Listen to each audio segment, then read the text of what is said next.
Hello, beautiful. You are listening to episode 97 of the Africana Woman podcast. Chulu is my name. I am a writer, personal brand consultant, entrepreneur, and mentor. This show is the home of African women's stories. We share ideas, triumphs, challenges, and lessons from our perspective as women. Our library is a step to cementing our place in history.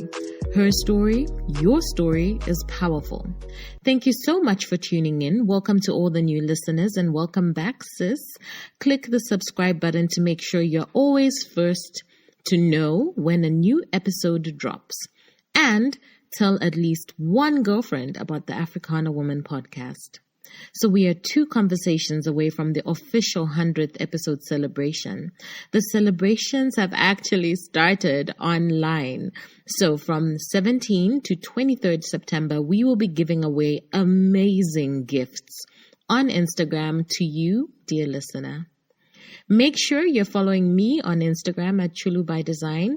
But let me tell you, I am so grateful that so many friends of Africana Woman are willing to celebrate with us. Listen, I posted the first set of sponsors. It was a graphic. And then I started getting messages, just, people saying, I want to be part of this too. I want to be part of this. And if you see the posters now, around the 100th episode, you will see that almost half of that image, half of the poster is actually sponsors and partners. How amazing is that? My heart has always been to work with female entrepreneurs.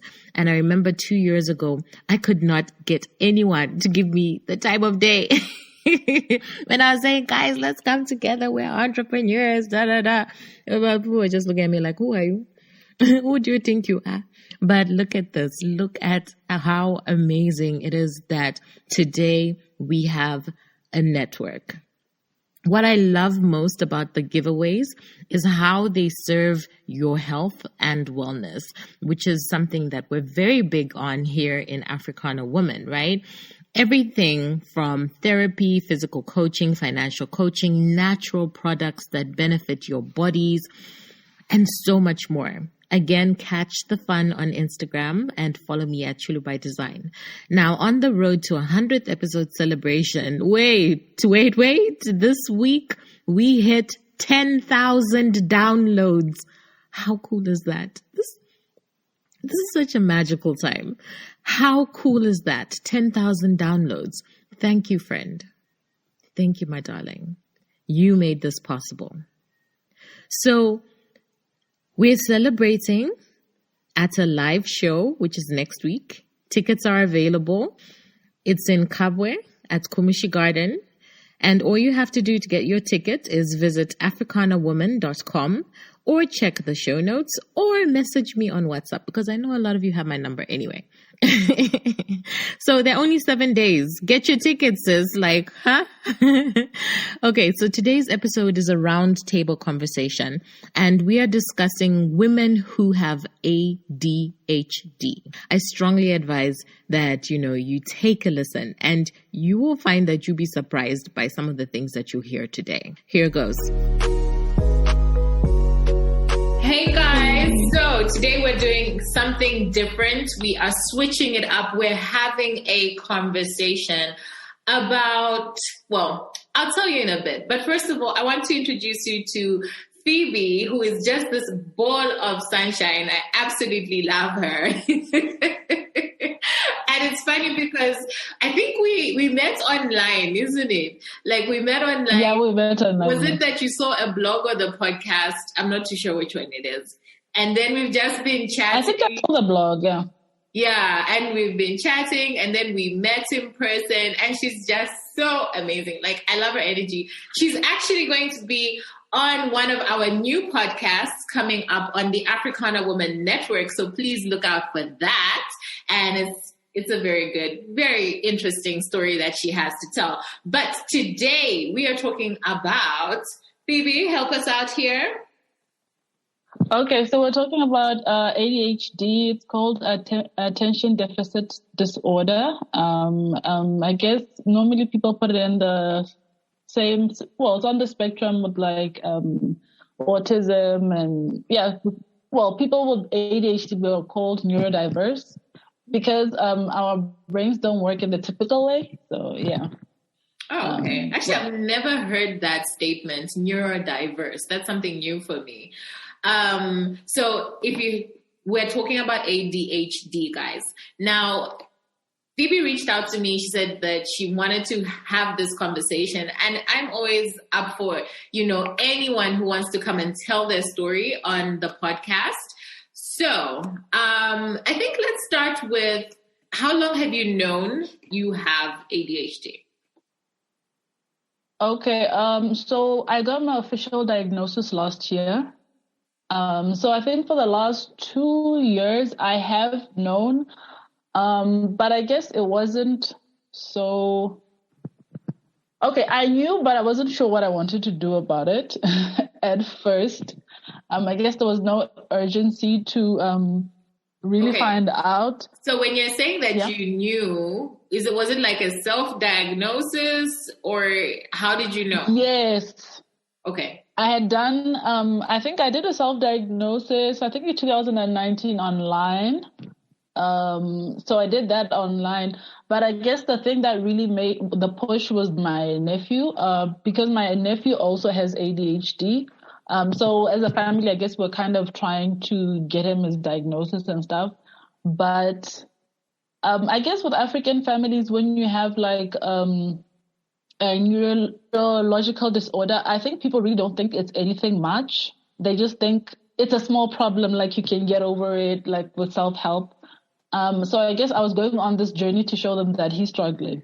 And if I'm struggling at this level as an adult, and I need all this accommodation and help, we need to kind of get him his help so that he can function well. Mm-hmm. I think that was really why I wanted it. I just wanted my mom and my sister to be kind of comfortable with the medication, psychotherapy, coaching, just so that and additional classes for him, so that it would give him, I think, a better quality of life as a teenager, child, going into an adult. Because I think if I had really gotten a diagnosis earlier, it would have really changed my quality of life. And then also the reason why I wanted to do the podcast is a lot of women suffer in shame and silence, because ADHD really affects your private life a lot. I know it also messes up with work, but I think in the private sphere, it's more obvious. It really throws you off a loop.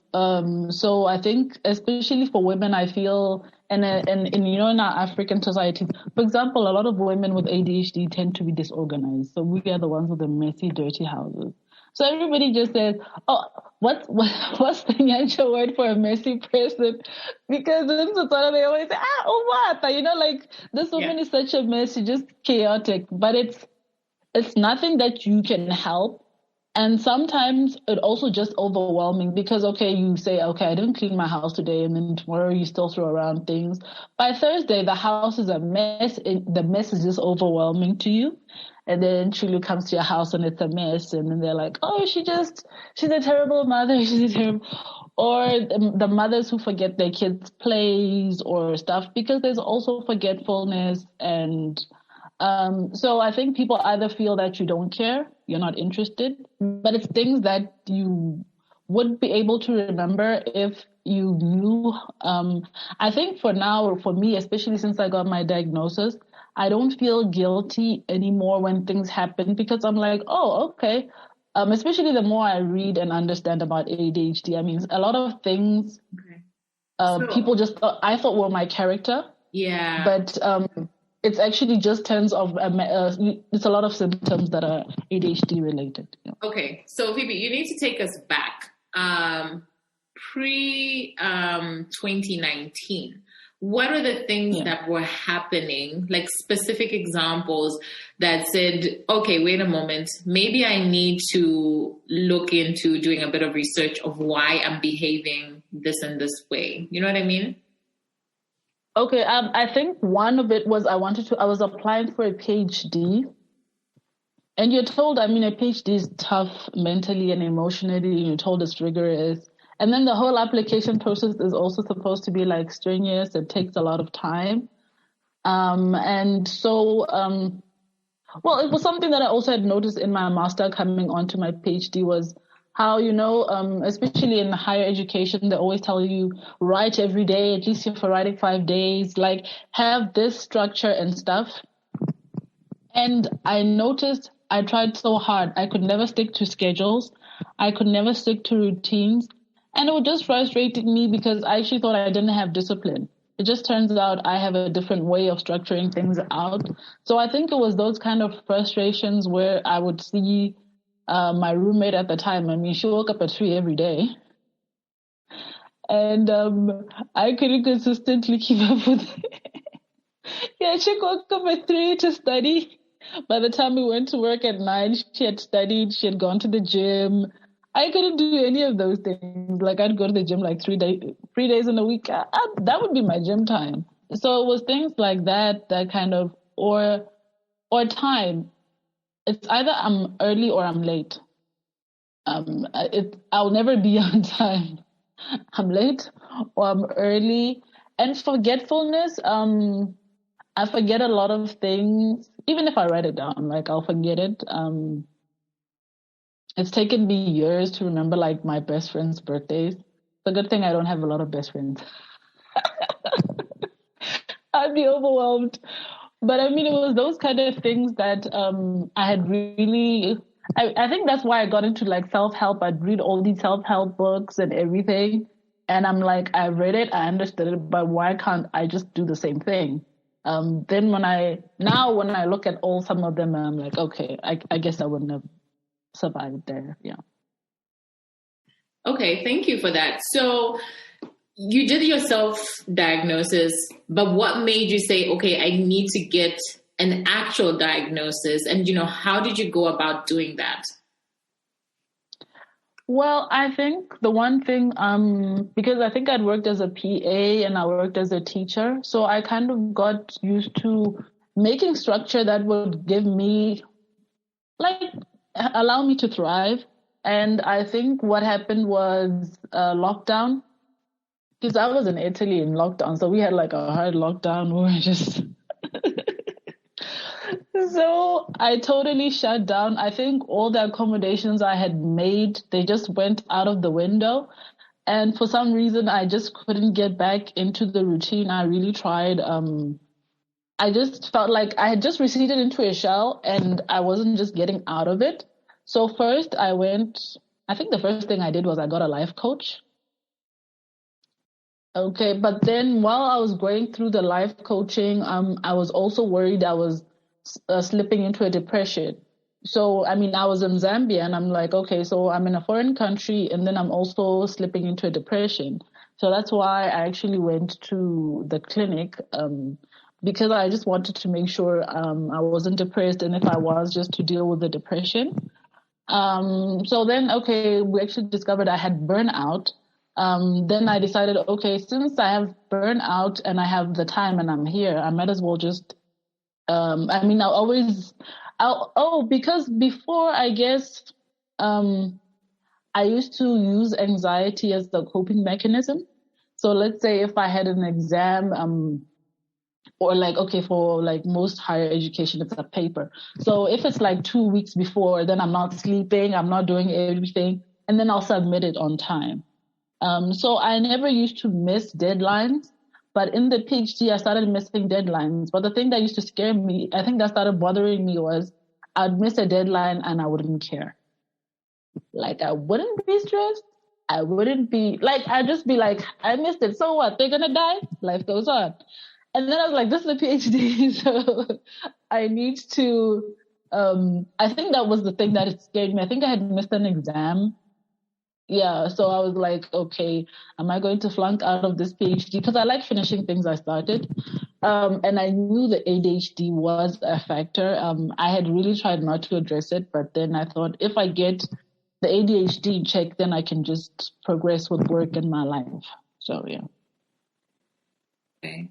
So we actually have another special guest. Her name is Emily Oputa, and she is a resident psychologist at Renaisense, I believe. Mm-hmm. So, Emily, hi.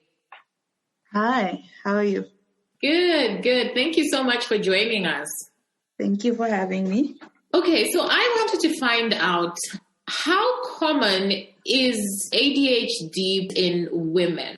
Okay, so that one's a bit of a challenge to answer because traditionally, research is now pointing that a lot of women go underdiagnosed or are only diagnosed later on in life. So to every woman that has ADHD or every child, a female child who has ADHD, there's 3.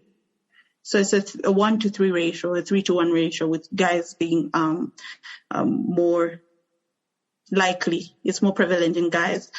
But like I said, it's quite hard to actually have a concrete answer as to what the prevalence rate is, because girls and ladies and women are highly misdiagnosed. You find that only after ruling out depression and bipolar and even anxiety and sometimes psychotic features or psychotic episodes, that's when they'll arrive at the diagnosis of ADHD. And there's a couple of reasons for it.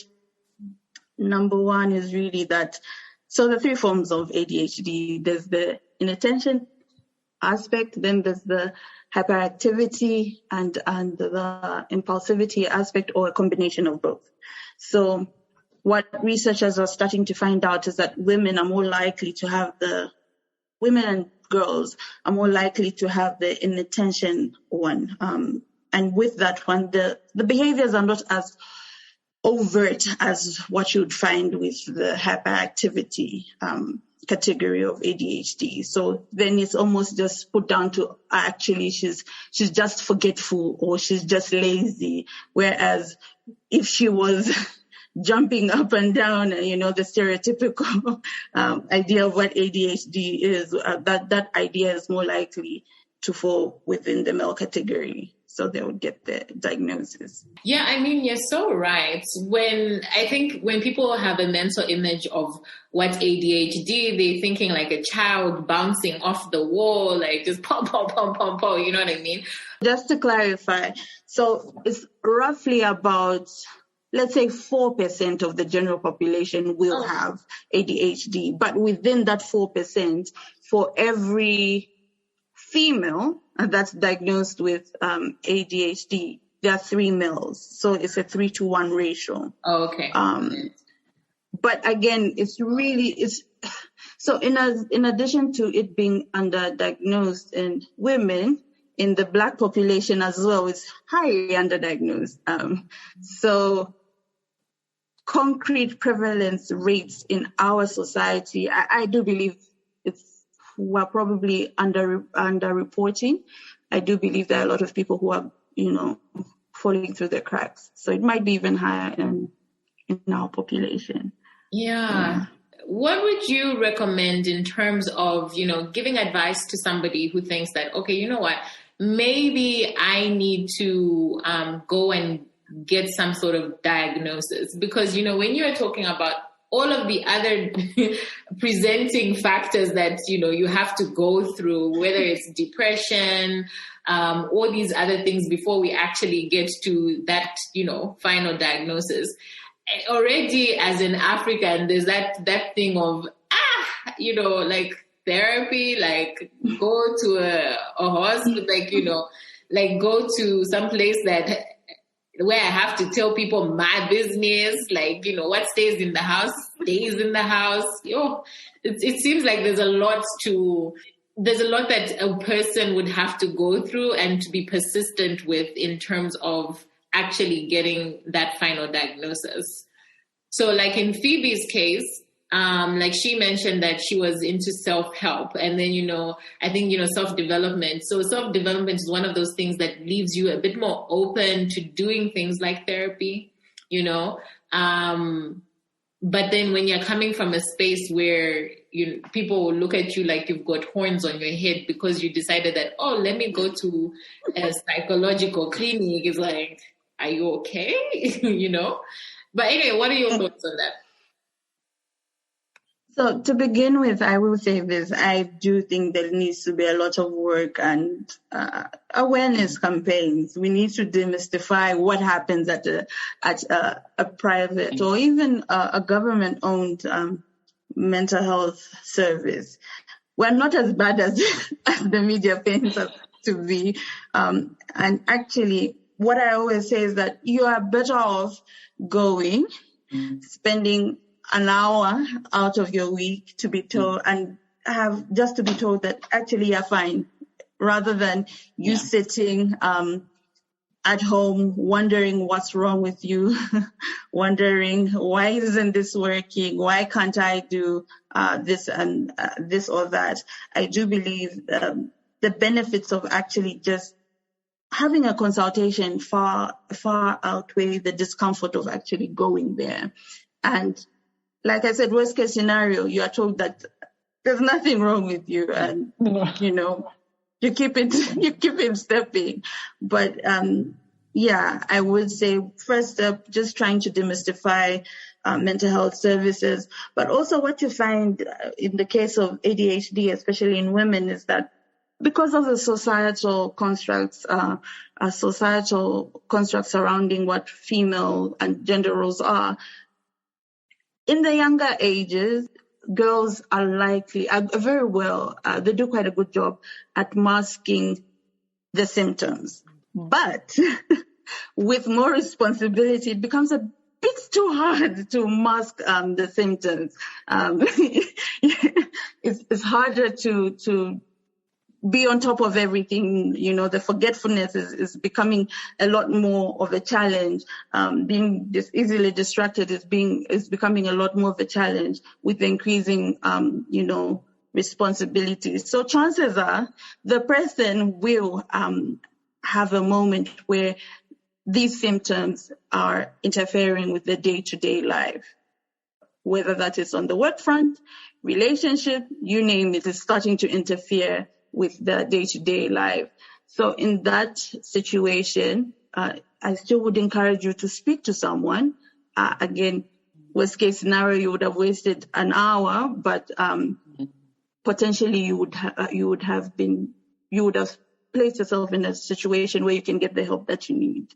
Forgetfulness, inattention, just being impulsive is starting to have an impact on your day-to-day ability to do things. Then I would just suggest having at least one consultation with a mental health practitioner. Yeah, and I think I like what Emily said. I think we have a negative perception about going to seeing therapy, especially if it's mental. We have this thing that it shows that you're a failure. Or it's actually really nice. I think I remember my first session, I got home and I felt really, really it was like you had a lot of burdens and then they were kind of taken off. And for me, it's also just given me a lot of coping strategy. Okay, now I think I just go once a month. But even that one session really sets me up for the month, or it's a worth investment. I know that it's not cheap, especially if you don't have medical aid and stuff. I think the other issue, especially in our community, is about access and affordability.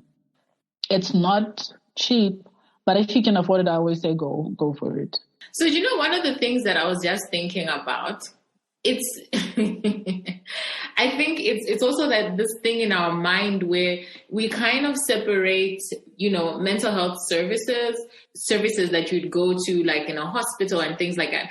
You can go to your supervisor very easily and say, listen, I'm going to take time off. I'm going to the dentist. I'm going to, whatever appointment. But to actually walk up and say, I need time off to, go and get some mental health services. It's like we've separated that they're both medical services. You know what I mean? But I think somehow in our mind we don't really connect it that way. Yeah, I just find it interesting because I know that's definitely come up for me in the past.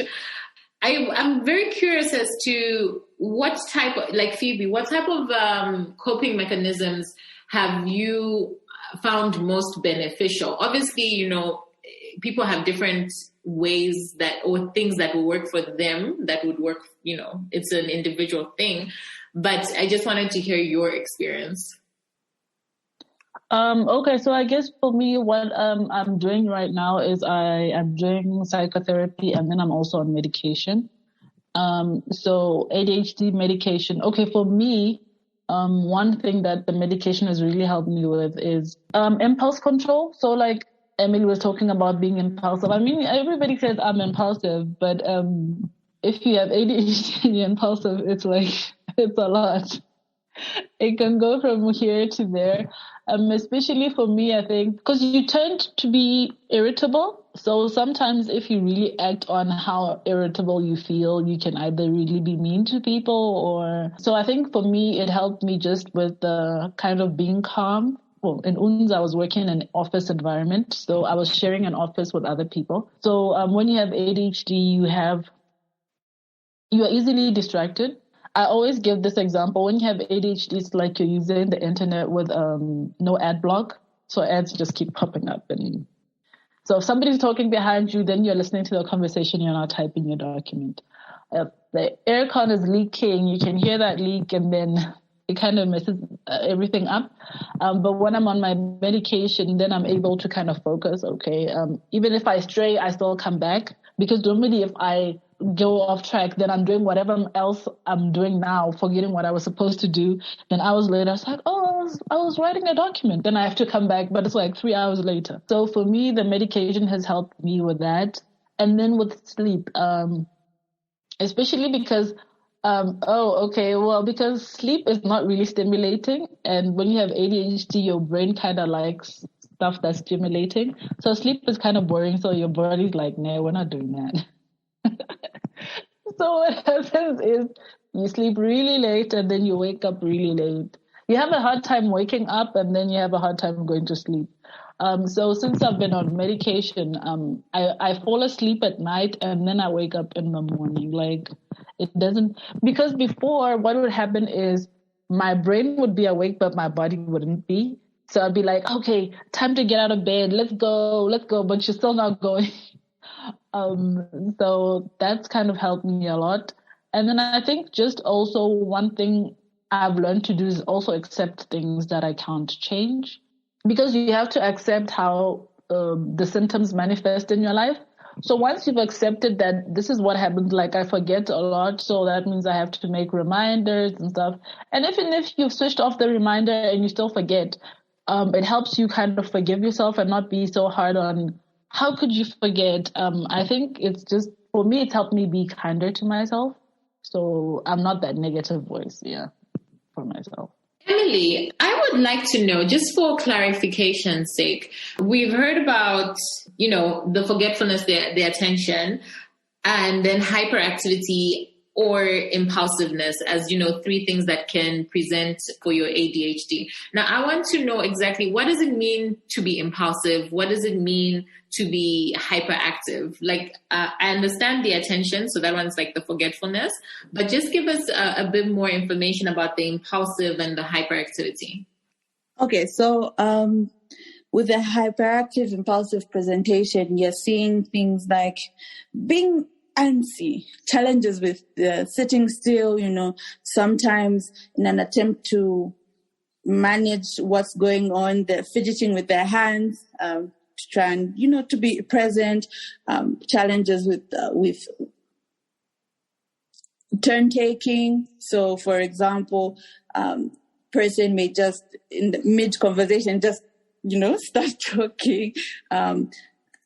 talking over people, sometimes doing things that are quite impulsive, whether that's just saying, hey, I want to do this, I'll do it, right? And then it's also things such as, and this is maybe the stereotypical hyperactivity that you see in children, running quite a bit, ball of energy, really just going on and on and on, really.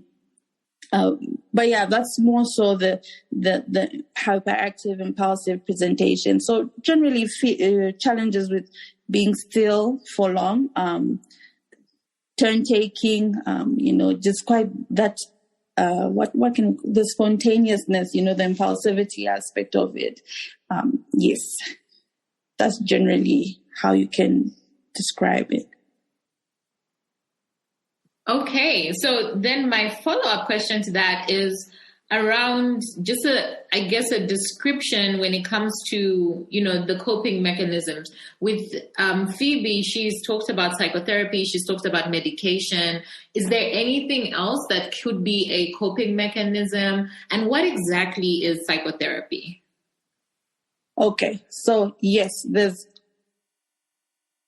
in addition to the medication and the psychotherapy, there's things like coaching, which, with the wealth of research that's being done, there's a lot of evidence to show that having some form of mentorship, especially if you can relate to that person, whether that's the person who themselves has ADHD, that in itself is very effective at getting a client or a person to learn effective ways of managing their condition. So coaching is another quite an important aspect to managing ADHD, but also lifestyle changes. So whether that's through behavior change interventions, through a health psychologist, or whether you go to a behavioral health clinic, whatever it may be, but having healthy behaviors. So managing what you're eating, working on the sleep, try and minimize environmental, or try to modify the environment as much as you can. Those are some of the things that are really important when it comes to managing ADHD. So psychotherapy is a form of therapy that is primarily talk therapy. So it's what you'd think of when you think of counseling, right? Now, when it comes to younger children, you'd also have what we call behavioral therapy, where you're basically trying to manage those symptoms by changing behaviors, which you'd also see that behavior change is also an aspect of psychotherapy.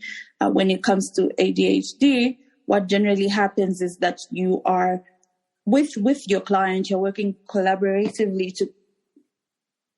to manage those symptoms, whether it's social goals, social skills, problem solving. When it comes to ADHD, we've already highlighted that there's an impulsivity aspect to it. So, problem solving and decision making techniques can be done through psychotherapy. You'd also be looking at ways of I think Phoebe touched on it as well, just being able to accept what ADHD looks like for you. Yeah. So that's what psychotherapy is. It's generally quite structured. You're working towards clearly defined goals. You're working as a team, really. Yeah. Okay. Generally talking. You know what's interesting about this? When she said healthy accommodations, I thought she was going to talk about the sugar. I was like, don't talk about the sugar, not the sugar. So, well, you're not allowed to, okay. We're not allowed. Like, it's recommended that you should take a lot of sugar. There is a stereotype that hyperactive kids who have ADHD are hyperactive because of the excessive sugar intake. Okay. So they always say to parents, don't give them too many sweet things. It's bad for you.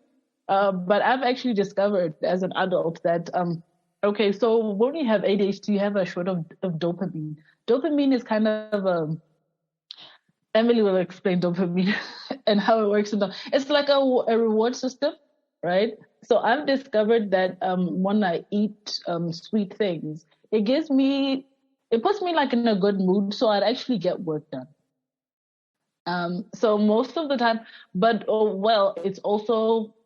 that's how people with ADHD also end up having with addictions to like alcohol and coffee, because I guess it gives you that dopamine. It gets you, so people kind of overuse it, or that we end up having. Oh well, the impulse control, like you go to get a grab of some chips, right? You just want to have a few. Then you end up eating the whole packet. That's the impulse control. You're like, where did the whole packet go? I've done that too many times not to know. Yeah. You know, some of these symptoms that you're saying, it's really making me wonder about myself, hey? Because I'm sitting here going, oh gosh. Oh, no, but the thing is, you probably do it once in a while, and I probably do it every other day, or... someone like, are you sure, sis? Like, it's once in a while? Yeah, no, that's why I'm saying... Or like what, like hyperactive, for example, when I was a child, I was really hyperactive. But then as an adult, my mind is the one that's hyperactive. So like you're looking at me, I'm just looking like calm, but my mind's racing like it's 200 thoughts at the same time. It's so sometimes the presentation is you might look at me and I look calm. But then I guess a lot of people who know me have always kind of fidgeted or always talked with my hands. So I think people just think, oh, you're so animated. Oh, you're so energetic. So sometimes it kind of...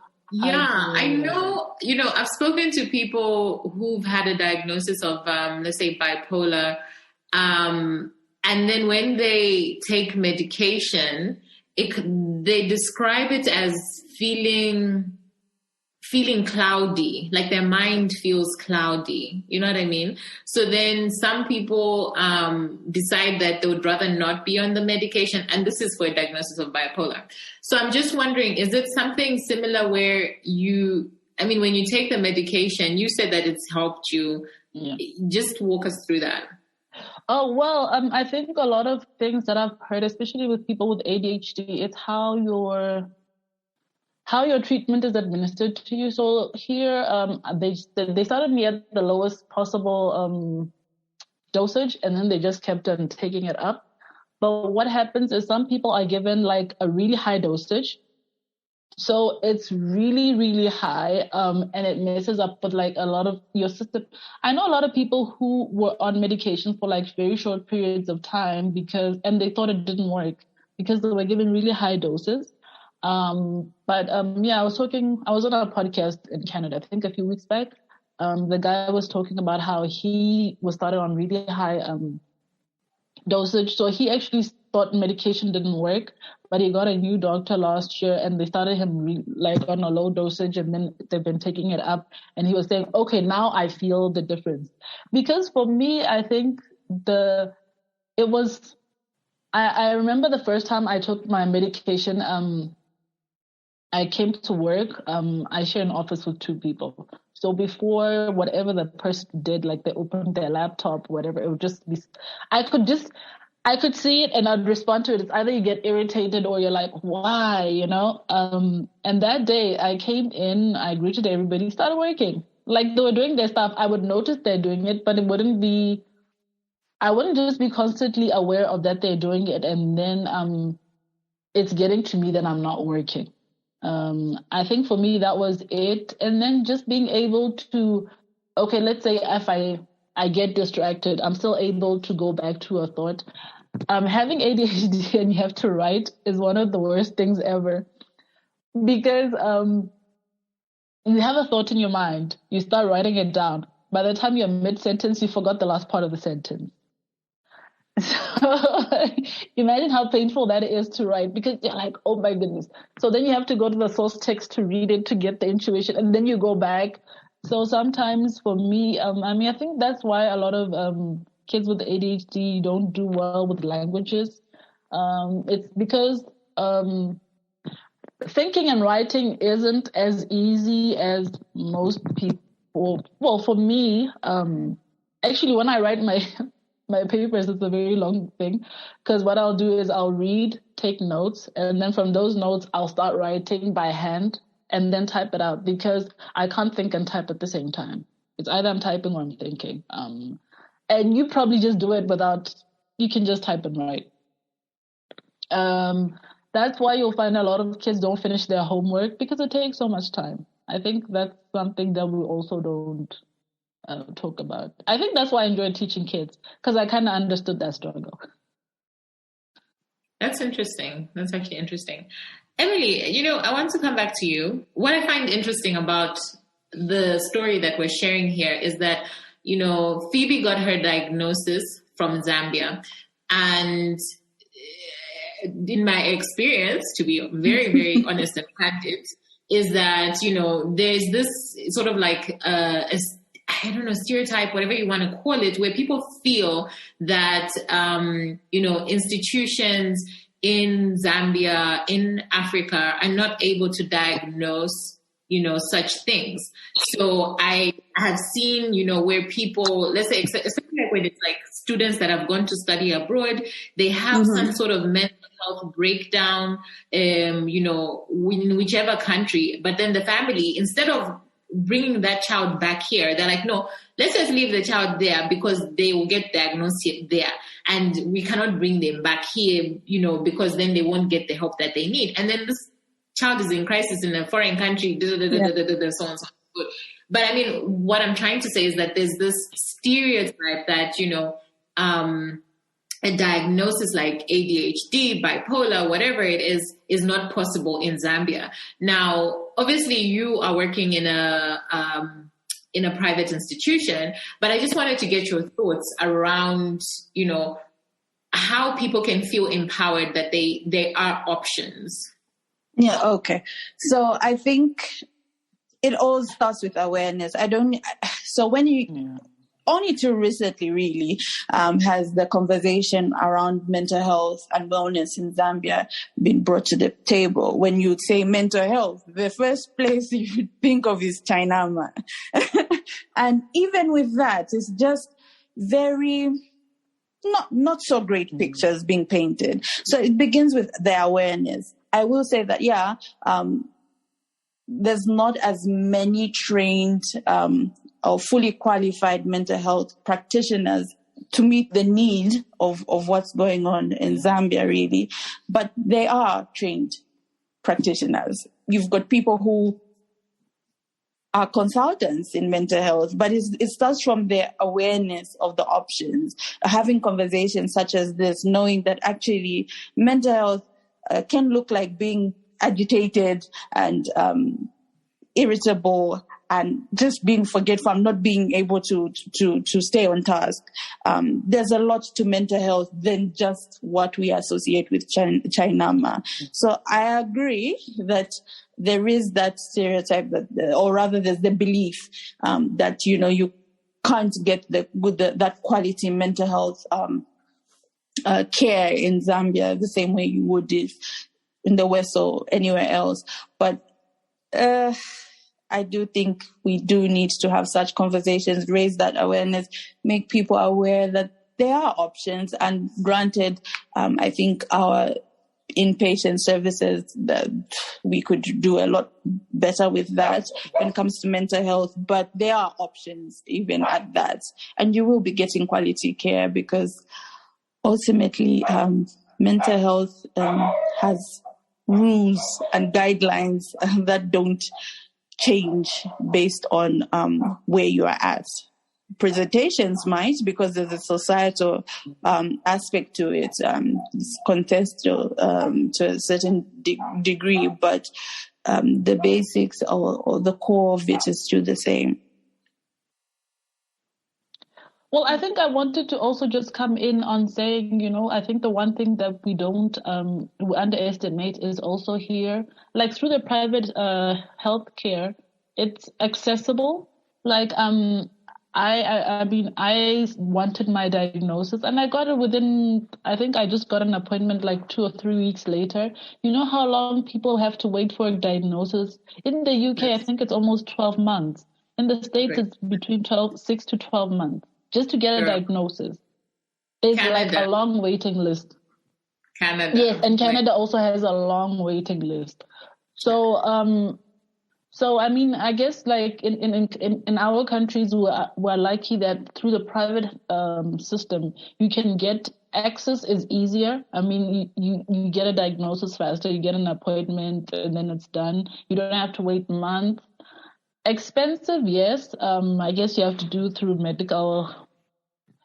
Well, I mean, I didn't really have a medical aid. I was just using my stipend. But I mean, it's still affordable in that term. Medication is a bit pricey. Medication is pricey. But I mean, it's still a stepping stone. But in terms of access, I think it's just, it's more of awareness. Because if you actually look, Lusaka has a lot of private clinics. I think somebody tweeted a few on Twitter. I think somebody was trying to get a diagnosis for their son or something on Twitter. I saw it I responded first, and then I think 2 or 3 other people. There were like 5 or 6 clinics. So, I mean, the services are there. I think we just see them, and you see it and you're like, okay, it's not my... So basically, guys, if you're listening, the very least you can do is just walk in and ask. And you've seen it, you've driven by it, walk in and ask. It doesn't hurt, it won't kill you. No one will do anything to you like, oh, they saw you walking in there. But I think the other thing that I've enjoyed also about here is I think sometimes we talk about representation, but we don't understand like when your psychotherapist is African and has the same background with you, like they understand the cultural dynamics of it. Because I think I've had psychotherapists where people are for it. So, I mean, when you still have to explain your cultural dynamic, sometimes they don't even get it. They're just shocked by it. You're like... So I think that's one thing I've really appreciated here. It's just the representation of, walking in and everybody, you don't have to explain that cultural factor of it. I think that's the one thing that's given me a lot of peace, and I've just enjoyed the process. Thanks for sharing that. So I'm curious, Phoebe, now that you have a diagnosis, is this something that you feel you have to explain to people? You know what I mean? Because I feel like, there are certain things that which I'm just like, why is it even anyone's business? But anyway, people get different diagnoses and then they're like, oh, they'll come and say, no, I've got this, I've got that. But is it something that you feel you have to share in your social circles, especially, let's say, closer? Okay, I think circles? The people I've shared it with most are like my inner, like my circle of girlfriends. Well, because it helps. Okay, so for example, we use the word object permanence. Okay, I'm gonna give the example of babies. When the babies are like between 6 months and a year, you give them something, they're holding it, and you take it away. Let's say they're playing with a remote and you're afraid they're gonna break it. So when you take it away, they kind of forget that it's there, so they don't even cry for it. Okay, so sometimes I buy things and I forget that I have them. Like I'll buy a nail polish remover, and maybe I put it in a drawer so I don't see it. So I'll go buy another one. And when I put it in, I'm like, oh, I had a nail polish remover. So it's kind of those things that either you haven't seen somebody in a long time and you still don't call them, but it's just that you've forgotten. Like, but if you're scrolling in your WhatsApp contact list, you're like, oh, I haven't spoken to this person in a long time. I think I did that for my close group of friends, just to explain to them that, sometimes it's not like I'm not talking to you or I'm ignoring you. It's just that if we don't keep it going and then it fizzles off, it might just go away.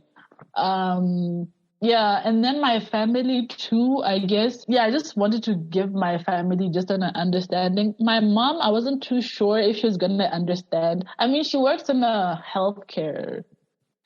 Well, African parents, they work at a hospital, even in a mental hospital, and the child will be depressed and they won't see it. But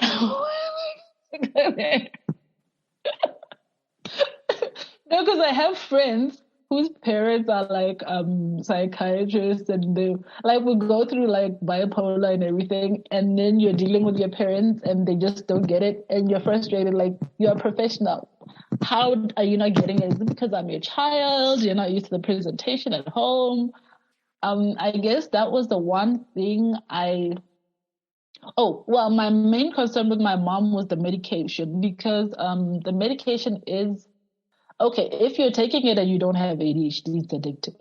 I forget to take my medication. So I knew from a pharmacy perspective, because she's a pharmacy technician, so I knew she was going to she was probably just going to be, it's addictive substances. I don't want you to be an addict. I knew she was going to come from that perspective. So that was my reluctance to tell her that I was on medication.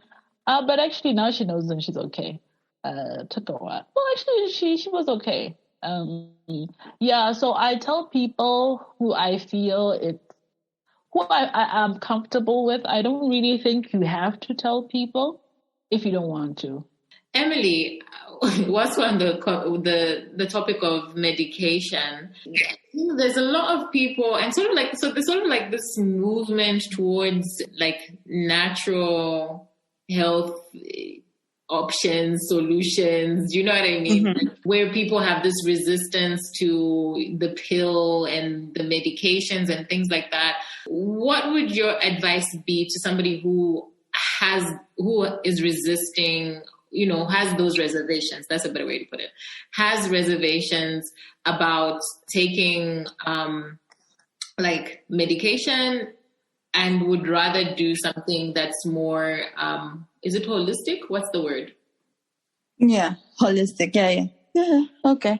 So my advice would be, before you completely rule it out, express those concerns to the person who gave you a prescription. If you're given a prescription, they are trained to handle those concerns because your concerns are valid, right?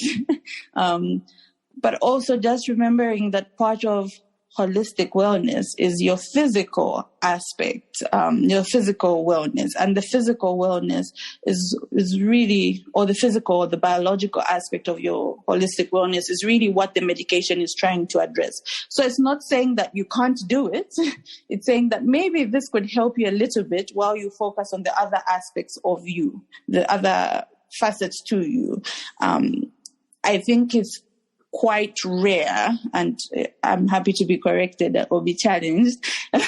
It's rare for a mental health practitioner to only prescribe medication. It's usually medication in combination with something else that requires some sort of self-management. So whether that's lifestyle changes, whether that's psychotherapy, it's highly unlikely that it would just be focused on. And again, like I said, I'm happy to be corrected and to be challenged on that, because we do understand that really your mental health is not just the biology or the genetics. It's a lot of other things. But sometimes for you to be operating at optimum, sometimes you do need that medication, or at least you do need to consider taking that medication. And if after expressing your concerns and having a chat with the psychiatrist, you still feel like that's not what you want, then, we have to respect that autonomy. So no one will force you to take the medication. We will suggest and we'll be happy to have a chat. But ultimately... Okay. As we wind down, what are your closing remarks, I guess, in terms of, one, women being open to, to learning more about ADHD and I guess accessing some sort of help? Okay. So I will say this. Right now, there's a lot of conversation going on around mental health and wellness, and you lose nothing by just joining the conversation. You can either leave there having gotten clarity on what you may be going through, but also just broadening your understanding of other people's challenges. And just by doing that, being a better support system to people who may be going through similar challenges. Because the truth of the matter is, we are affected by mental health challenges one way or another, whether it's personally or through how we support people. So definitely have those conversations, ask those questions, engage in, healthy debate should you wish to, but ultimately raise the awareness, because it starts with the awareness that with regards to closing that gap between the male being diagnosed on time or in early childhood versus the females being diagnosed later on. Yeah, it's more likely to happen for the female population. So have those conversations, raise that awareness. That's part of us closing that gap. And then seek help. Just seek help. Have a chat with a practitioner. Again, you lose nothing by seeking help. And really, I know there's a misconception that you seeking help, especially when it comes to therapy or mental health services, is a sign of weakness. But I strongly challenge that view, because it's easier to pretend that you have it all together than, be vulnerable and say, look, I need some help and I'm willing to hear how you can help me. So in actual sense, you seeking help is a sign of strength. So be open to that as well. Yeah. So Phoebe, being on the other side, so, first you were not diagnosed, then you did your self-diagnosis, and now you have sought the help. You are doing a combination of coping mechanisms. And as you mentioned, you started off, I guess, more frequently, and now you're down to once a month when it comes to the psychotherapy.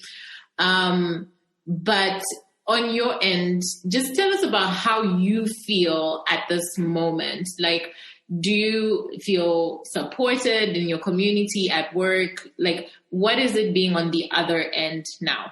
What is it like? Well, I think one thing that I want to say is I think our culture teaches women to take care of everybody else. You take care of their kids, siblings, parents, husbands. But I think we're not really taught to take care of ourselves. So a lot of even women, when they're sick, most of the time, you'd rather take your child to the doctor, or my child needs to go to school. I think the first one is self-care. Just take care of you first. For me, therapy was actually a form of self-care I'd never really considered before. And I think it's a really good one, because you really feel it. You feel supported. You feel confident. Like right now, I'm not saying my life is perfect, but I have strategies and ways to deal with it that improve my quality of life. Which, if you look at my quality of life last year and now, like this year has, in terms of mental health, has been really good. So I think it's a worth investment. And I think just we need to pay more attention to ourselves as women. I know, like I see now a lot on social media, how people just talk about whether being a wife or mother, you're always tired and it's so overwhelming. And we've gotten used to that narrative. And that's really bad for your health, physically and mentally. And sometimes it also just perpetuates the suffering that if you really either are dealing with ADHD and you're not managing with your kids, or you're autistic and the overstimulation of the kids and the noise is a lot. But just because we're told that it's part of the process, I think that's why we don't seek help. I think, and that's why I want to do this, that if you're really struggling, because it's just like how cleaning sounds like a simple thing to someone. And I still every time watch cleaning videos from YouTube, how to clean your room, because it's not about starting. It's just when you have ADHD, you have a difficult time breaking down a big task into smaller, manageable pieces.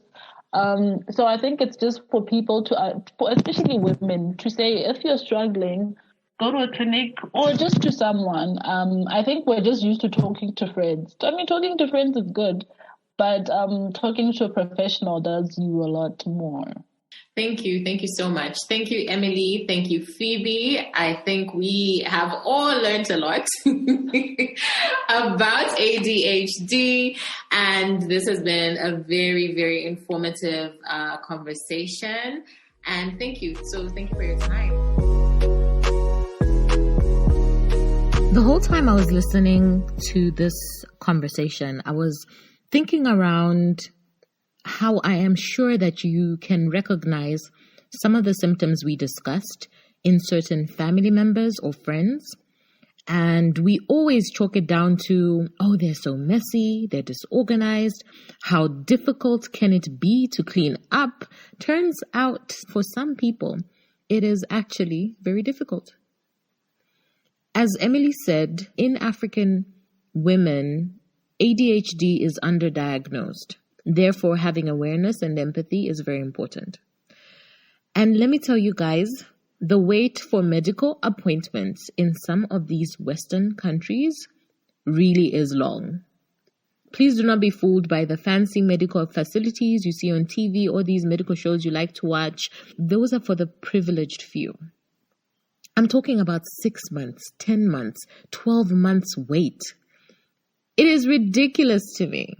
You could probably fly home, get a diagnosis from a private facility, and fly back within a month. Let your dollar work. Hey, I beg. One last thing that pains me are the families that abandon their children in foreign lands because they will get better care there, in air quotes. For me, it's the same thing as leaving a baby in a bag in some old building. You don't know whether that child will survive. You don't know whether the facility will treat your child fairly because of the color of their skin. You don't know what your child has to do to survive just to keep off the streets. It is hard enough trying to make it out there and you have all of your faculties. But how much harder is it for someone who has a neurological disorder to stay alive when they're alone in a foreign country and family back home are pretending they don't exist? Change your ways, I beg. So at Africana Woman, we give our guests their roses right now. Please find Phoebe on Instagram at Mokgadi Ramaloko. Take a screenshot of the episode and tag us. We want to keep the conversation going. Remember this week, the whole of this week, and I hope you're listening. If you're listening between 17th to 23rd September, we have giveaways, so many giveaways on Instagram. So please find me, right? Now, the mission of Africana Woman has always been to tell more African women's stories. And one of the ways that we're doing this is by helping you start your own podcast. If you have a burning idea and you're interested in launching a podcast, but you don't know where to start from, contact us at africanawoman@gmail.com. Your story is important. Now, my playground is Instagram. Find me at Chulu by Design. Tag me, tell your friends about the Africana Woman podcast. And again, leave a review, especially on Apple Podcasts, because that helps us spread the word about this show to African sisters out there. So talk to you soon. This has been a production of Africana Woman Media.